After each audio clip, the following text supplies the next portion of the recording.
In this video, I'm going to show you how to place the front CV axle on this Lexus IS, located right behind your front knuckle and connects the front differential to the hub. Let's get started.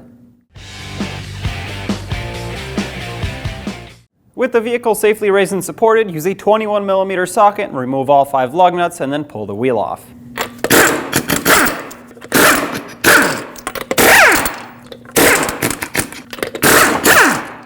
Just as a tip, if your vehicle has locking lug nuts and the special key for it, don't use an impact on it, break it free by hand with a breaker bar, then finish removing it because the teeth on those little sockets can break. And remove your wheel. From the backside of the caliper, you'll see 2 17mm headed bolts. They hold the caliper and bracket assembly onto the knuckle. So let's remove them both and then move the caliper aside. Leave this one threaded in so I can hold everything while you remove the lower. Finish removing your bolt. Pull the caliper off, but don't let it hang on the brake hose, so hang it with a bungee cord or a hook. At this point, you're going to want to remove the rotor. Sometimes they get stuck on here, and if that's the case for you, you can use 2 8x125 bolts and thread them into these threaded holes, which will push the rotor off of the hub for you. It's not recommended to use a hammer or a rubber mallet when you reuse the rotor because that gouges the surface. Mine is not stuck, so I'm just going to remove it. Our axle nut is staked down right here, so I'm going to take a small chisel that fits in this opening and push the axle nut out, or the part that's peened over, so that we can unlock and remove it much easier. That's as far as I'm able to bring it, so let's put a 30mm 12-point axle nut socket on and pull this nut off.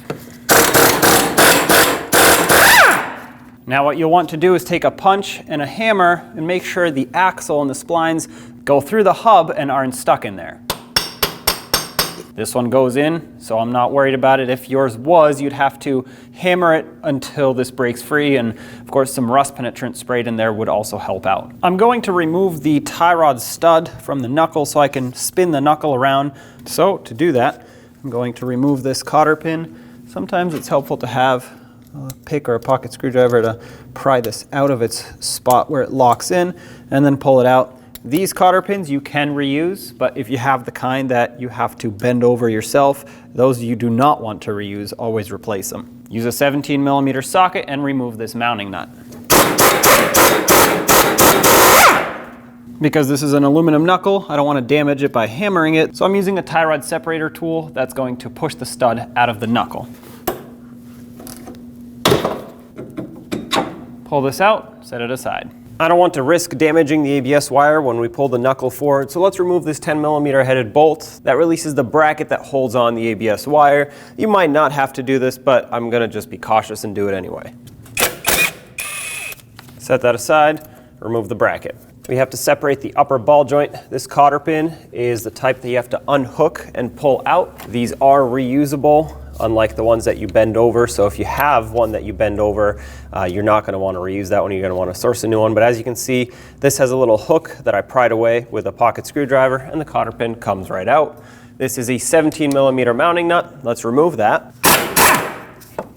Leave it on a few threads, and what we'll do now is try with a rubber mallet to tap the knuckle. This is aluminum, so I don't want to use a steel hammer and damage it, but I want to create some vibrations that might hopefully separate the ball joint stud from the knuckle. If that doesn't work, we'll have to use a ball joint separator at that point. That'll push the stud up, but let's try the rubber mallet first.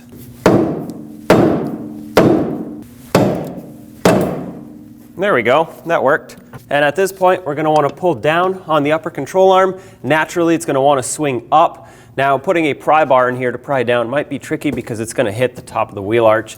So if you can do it by hand, that would be ideal.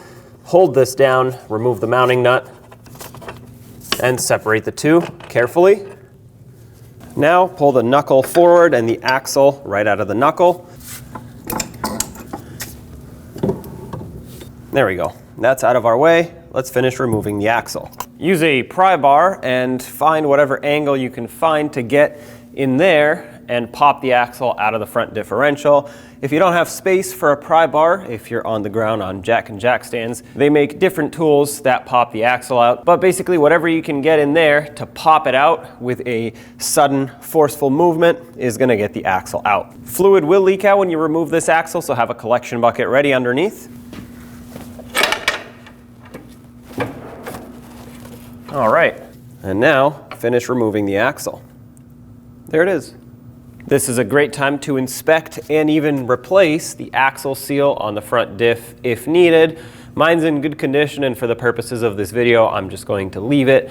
But if you have signs that indicate that this is in need of a seal replacement, such as a slight leak already existing, or the seal being cracked or damaged, replace it now, or you'll have to do the job again to replace it. I know this is still dripping. I'm not going to bother wiping anything until the axle's in, so let's get the new CV axle in. Take the correct end and slide it carefully into the differential.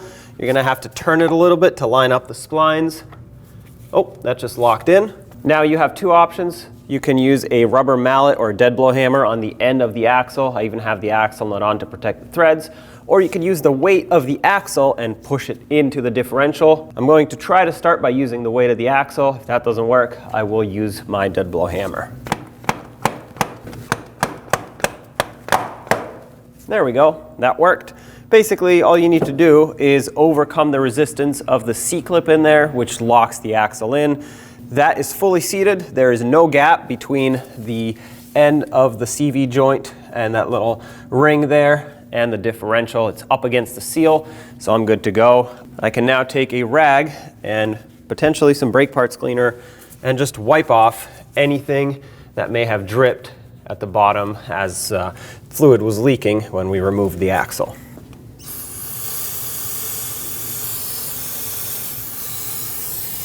I'm going to coat the splines of the axle in some anti-seize. Avoid getting it on the threads.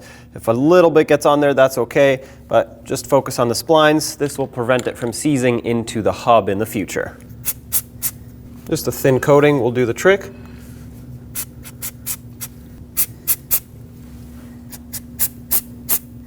There we go. Now you're going to grab the CV axle and line it up with the hub and the knuckle. Slip them back together. You might have to spin this a little bit just to line up the splines, and we'll push it in all the way. Let's re-secure the ball joint stud through the knuckle. Have the mounting nut ready to line up and thread on, just like that. Now you can let go. Snug this up. 64 foot-pounds is the torque for this mounting nut. All right, that's torqued. This being a castle nut with a cotter pin, we have to make sure the slot lines up. It looks like this one right here does for me, mostly because the stud didn't spin and it was most likely already torqued to 64 foot-pounds. So I'm gonna insert my cotter pin back in here.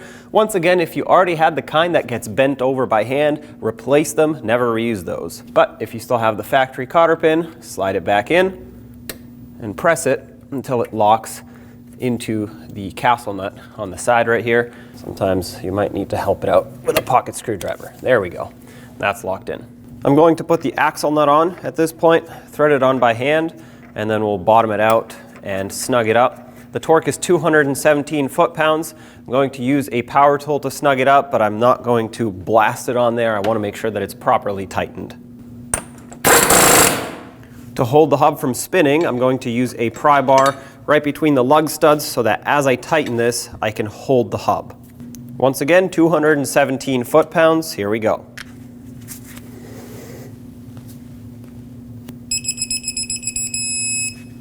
All right, that's it right there.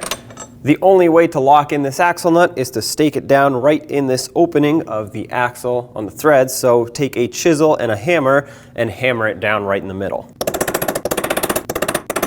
Doesn't have to be a lot. That should be plenty right there. That's just going to prevent it from backing off by itself if the vibrations cause it to do so. Apply a thin layer of anti-seize to the surface of the hub. This is going to prevent rust from building up in the future and will allow the rotor to sit nice and flat for a long time.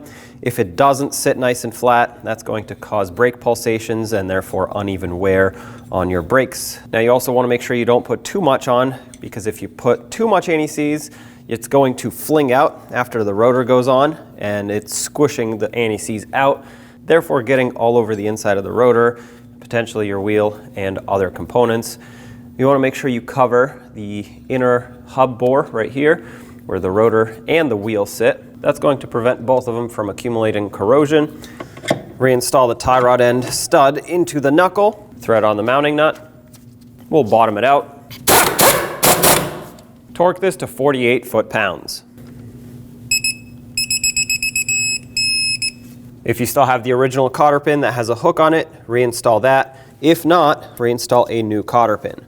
Make sure that hooks into the hole on the side, and that's locked in. If you're dealing with a used rotor, you want to make sure the hat of the rotor inside right here is clean and flat. For the same reason that the hub should be flat, you want to make sure this mounts flat to the hub.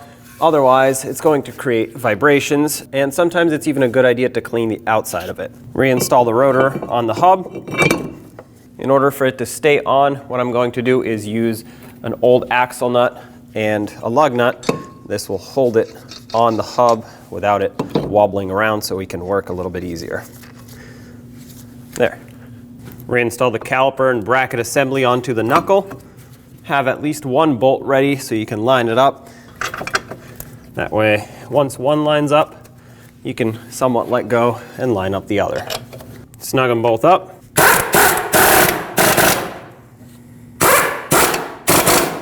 And we'll torque these to 100 foot-pounds. Now, when you torque these, if your bolt head has 2 little lines on it, torque them to 100 foot-pounds. If it has 1 line, you torque it to 58 foot-pounds. Mine has 2 lines, so I'm going for 100.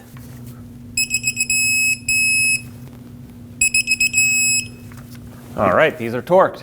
Don't forget to reinstall the bracket for the ABS wire back on the knuckle now. Thread in the bolt, make sure that little hook goes into its slot. Bottom this out, and just give it about 1/8 of a turn after it bottoms out. That's bottomed out and snugged. And that's it right there. You just need to hold on that bracket. You don't want to strip out the threads in the aluminum knuckle. Because we lost some fluid when we removed the CV axle, we now have to top off the front differential. And if you look towards the front of the vehicle where the axle is and goes into the differential, you'll see that plug right there. That is the fill plug. Grab a 14mm wrench, and if your wrench is slightly larger on the head than on the handle, especially if it's curved, that'll be the perfect combination to get up there. You have very, very little space. So break this free. And once it's broken free, it actually should just spin easily by hand. Let's remove it the rest of the way. And there it goes. Of course, because the fluid level is low, it's not going to drip out of here, which it would if this was full. So let's get a little hose. I have some clear tubing that I will use. We'll put it on a bottle of AWD gear oil and fill this up until it comes out of the top fill plug.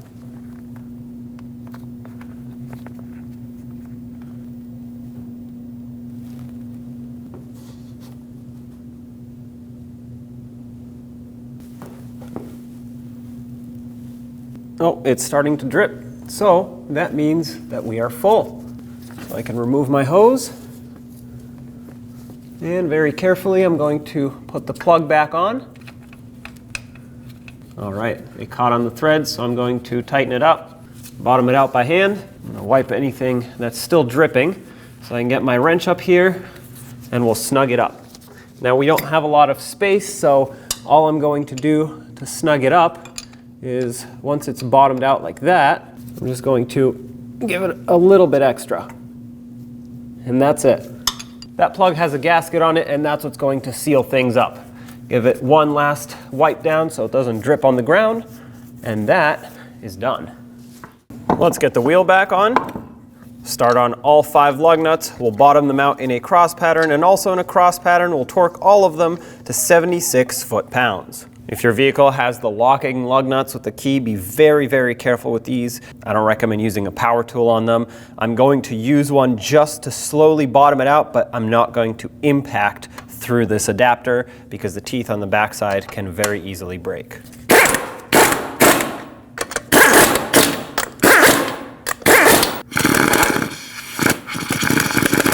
Once again, 76 foot-pounds in a cross pattern.